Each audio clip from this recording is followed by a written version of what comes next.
This is SaintParty here talking to Big tonight. He's about to be playing a wonderful new set here at the Varsity. Yep. So, with the album you just put out, Monsters Volume 3, you did like a huge amount of collaborative work with that. Yeah. How much of that was done in person, or do you like? None of it was done in person. Really? Yeah. It was all over the internet. A lot of that stuff has actually been done since last year. Yeah.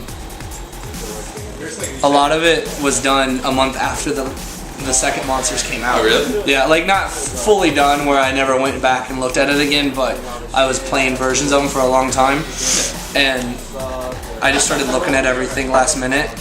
And I mean, we turned the EP in like the last day we possibly could have for it to be out before Halloween. It was so last minute, but it's all been done for so long. Yeah. But yeah, I would just send them. I just send everyone music and they send it back. And the most cohesive and real collaborative thing that happened with it was the thing with me and Bear, because normally when producers work together, it just sounds like a track that they both worked on, I guess, but I mean, not all.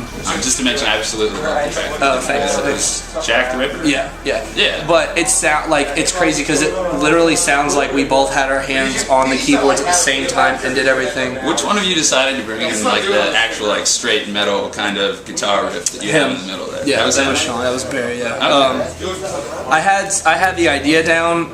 And I said it was like a lot of my classic sounding noises and stuff, and I was like, I know what I want to do with this, but someone else needs to get on it. Yeah. I sent it to him, and that the vocal actually I posted online, and no one's been able to call it, but it's actually from the Addams Family when Uncle Fester is leaving on Addams Family 1, and they have to do the Mamushka dance. Yeah. And Gomez starts calling out the history of the dance and who they've done it for. And he's like, we did the dance at Waterloo, blah, blah, blah. We did the dance for Jack the Ripper. And I heard that and I was like, nope, that's mine. No, that's a sick audio sample. Like, what are your favorite sorts of samples to work with when you're putting together new songs? Do you like mostly doing audio samples? Do you like pulling samples from like completely different kinds of music, like older, electronics? I like audio samples because I don't like to run the creative part of my music on samples or like other music. Yeah. I just like to make songs that somehow magically like get themed to what the vocal is and somehow sound like what it says. Okay. When you start with like working on the idea for a song, do you normally start out with having like a sample that you want to turn into something bigger, or do you just start with like a drum beat? Or normally, what's your sort of process? it all starts with like a kick and a snare, just so I can write the noises and stuff. But none of the samples come before the music. It's always just I'll have a drop done. I always do the drop first, or like the first big bass part. First 16 bars is always done, and then I just start working with samples, and then I'll move stuff around and like form it to sound like kind of the theme of the song, I guess. How much do you feel like your drops have changed over the time that you've been making them?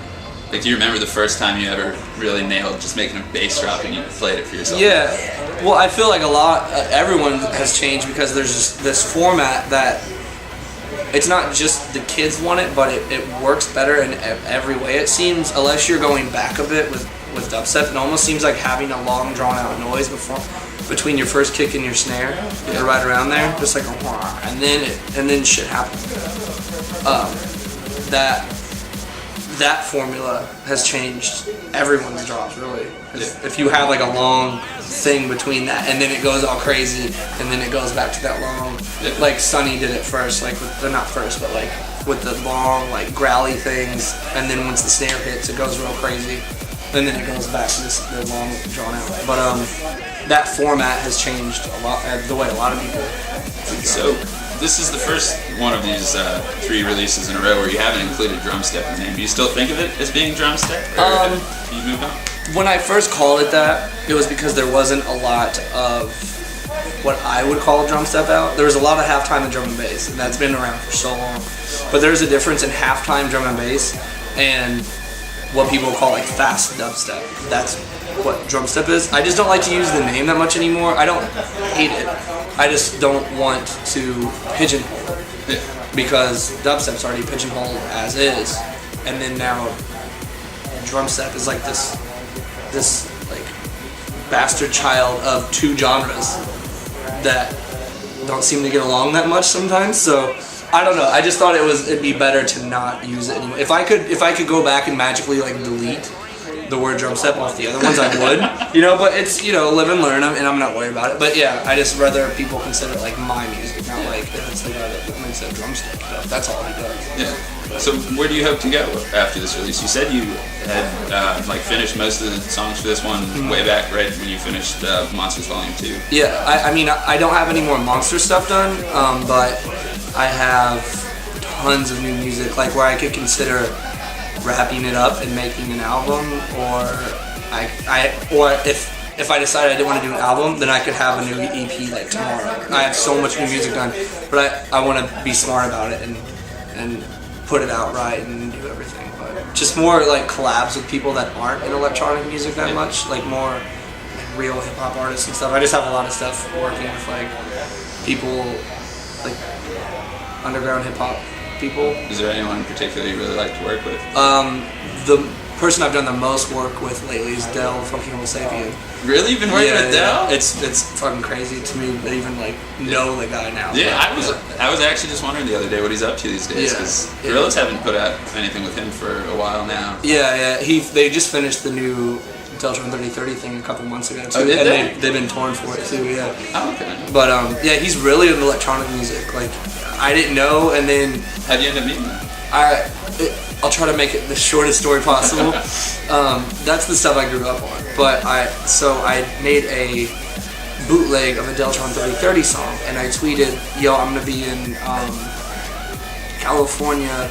I was gonna be playing like right across the bridge from Oakland, which is where Del's from. So I was like, respectively, tonight I'm gonna premiere this Deltron 3030 bootleg, and that was it. That's all I said. I didn't expect anything from it. I just posted it. I didn't at them on Twitter. Like I'm following them, but I didn't at them. And all of a sudden I saw like there's a new tweet, and it was from them, and they retweeted it because they were searching for people mentioning, you know, or like just talking about. You know, when you can search on Twitter if someone's just talking about a phrase, not necessarily adding it. So they retweeted it, and that enough was like my like high school kid inside me started flipping out. So yeah, as I said, long story. I started just blowing up the Twitter. I was like, yo, this remix, I think you'll like it. We should do something. I know that the new album's coming out, and I don't want to like post it at the wrong time and like look like I'm lurking on people gonna get the new album. So let's talk. And a couple days went by and nothing happened. I was like, damn it. I knew. Am I allowed to cuss? Yeah, it's fine. I mean, I can edit anything. Yeah, just beep it. Do like an old school like. We've been doing reverses. It sounds a little smoother. I hate beeps. Yeah, then whatever you want. I'll try. But yeah, a couple days went by. Nothing. No one said anything. All of a sudden, I get a DM, which I couldn't direct message them back because they're not following me, but I'm following them. And it said, we're so down. Here's our cell phone numbers, our emails, everything. So I started flipping out.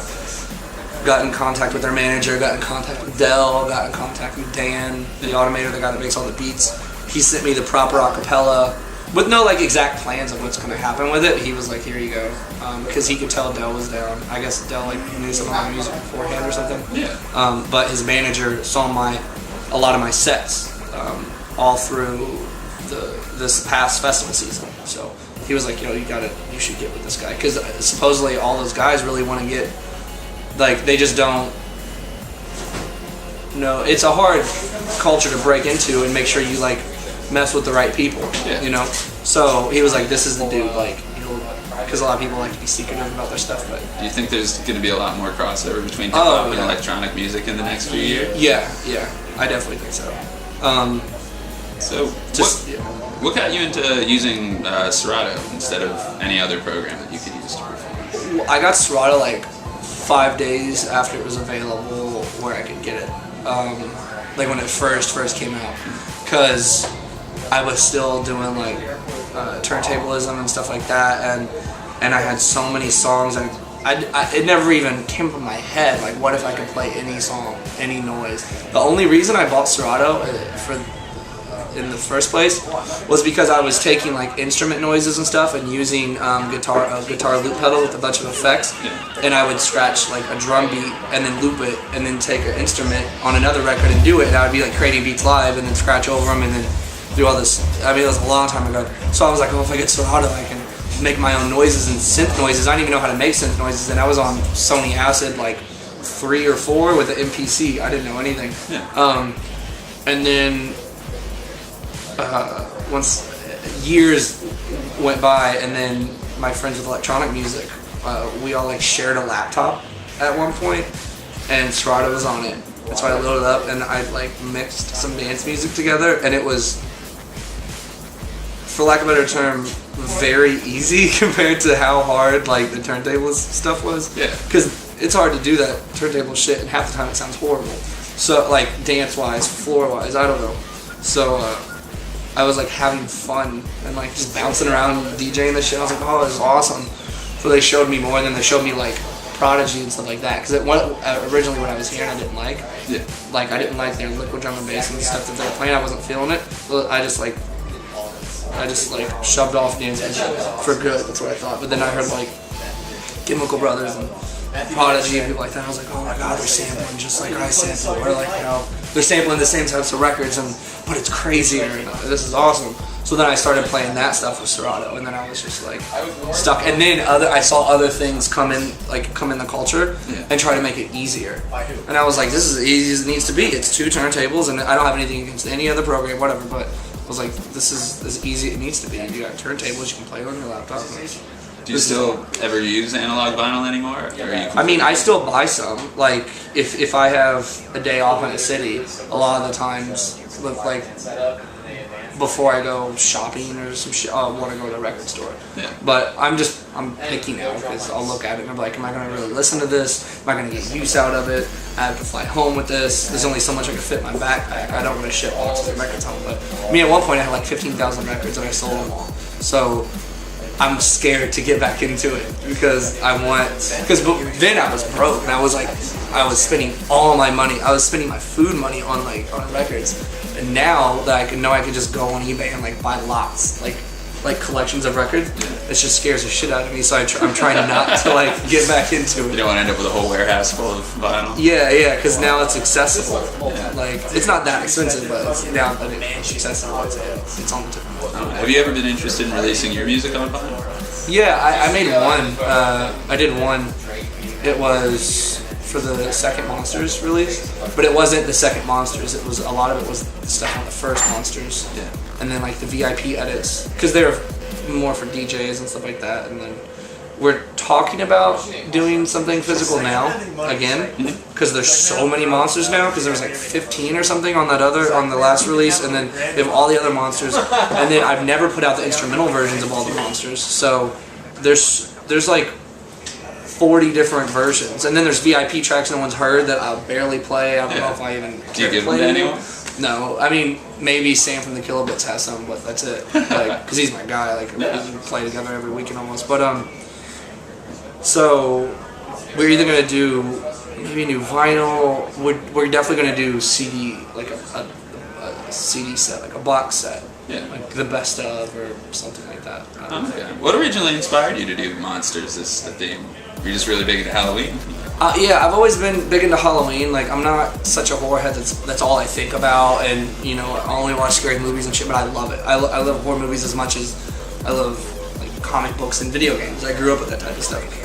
It's just, like, part of who I am, I guess you could say. But, I don't know, I made the first Monsters, I was, like, really inspired, just to make new types. I didn't know if I wanted to go like hard electro, because I was doing that and dubstep at the same time, and all of a sudden I was like, oh my god, drumstep. Because I heard a couple songs that weren't like halftime drum and bass. It sounded like hip hop, but with like dubstep stuff behind it. So I was like, oh, I'm doing this quote unquote drumstep thing. This is what I'm doing. And then I made Aliens first, and then I just got the idea. Like, before I didn't find the samples though. I was like, I want to make one about vampires. I want to make one about Frankenstein. So I like went to find all the samples, and it just came about. I made that whole EP in like less than a week, I think. Really? But it's really ghetto if you listen to it. Like in Vampires, I forgot to unmute the hi-hats when I sent it in. There's no hi-hats in Vampires, but I wondered why it sounded a little quiet. yeah. Like people don't notice that sometimes if you don't say anything. It's weird. So if you had to pick your favorite horror movie of all time, could you put a finger on just one? I don't have a favorite one where I constantly like to watch it, and I think it is just like leagues above all the other ones. But the thing that I always will remember is like the first time I saw Freddy Krueger, The Nightmare on Elm Street. It was the first horror movie I saw other than Fright Night, like the original Fright Night. That was the first time I saw a boob on a movie. That was cool. Memorable night. Yeah. I looked over because my mom was like, "Look, this is a good scary movie," and I thought it was. I was horrified, but then it showed like that woman's boob in the window, and I looked to see if my mom was awake. I was like, I was like 11 or something, so I was like, "Am I allowed to watch this?" But that's when I got like entertainment from it. But I don't really like Friday Night too much. But the first time I was like scared where it messed me up was the first Freddy Krueger movie I saw, and it was at my aunt's out like in the country, so out.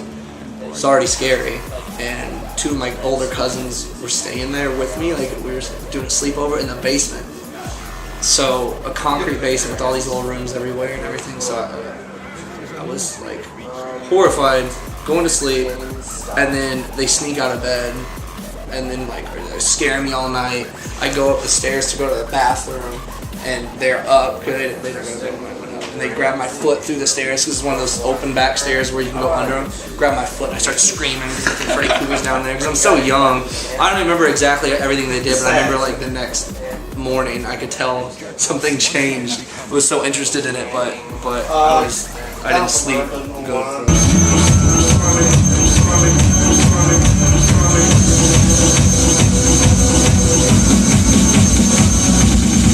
Sonic language.